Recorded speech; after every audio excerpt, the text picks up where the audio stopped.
اور اب کچھ خبریں شامل کرتے ہیں انٹرٹینمنٹ کی دنیا سے۔ معروف یوٹیوبر سعد الرحمان اور ڈکی بھائی کی جوا ایپ کیس میں سرکاری وکیل نے دلائل پیش کر دیے۔ عدالت نے ڈکی بھائی کی درخواست ضمانت پر فیصلہ محفوظ کر لیا۔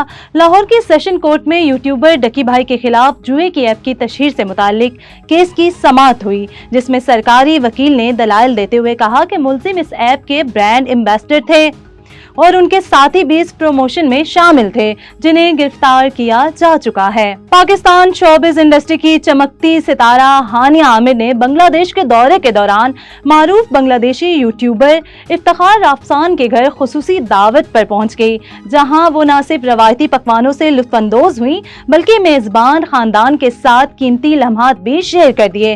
ہانیہ عامر اس وقت بنگلہ دیش میں مختلف پروموشنل تقریبات میں شرکت کے سلسلے میں موجود ہیں۔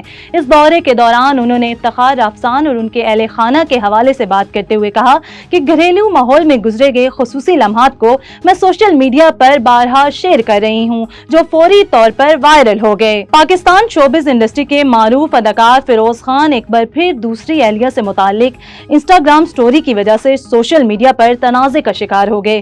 گزشتہ شب فیروز خان کے انسٹاگرام اکاؤنٹ سے ایک سٹوری شیئر ہوئی جس میں ان کی دوسری اہلیہ ڈاکٹر زینب کو ٹیگ کرتے ہوئے سنگین نوعیت کے الزامات عائد کیے گئے۔ وائرل ہونے والی پوسٹ میں دعویٰ کیا گیا اداکار کو بلیک میل کر کے شادی پر مجبور کیا گیا اور انہیں والدہ اور بچوں کے ساتھ چھوڑنے کے لیے دباؤ ڈالا جا رہا ہے، ورنہ جھوٹے الزامات لگائے جائیں گے۔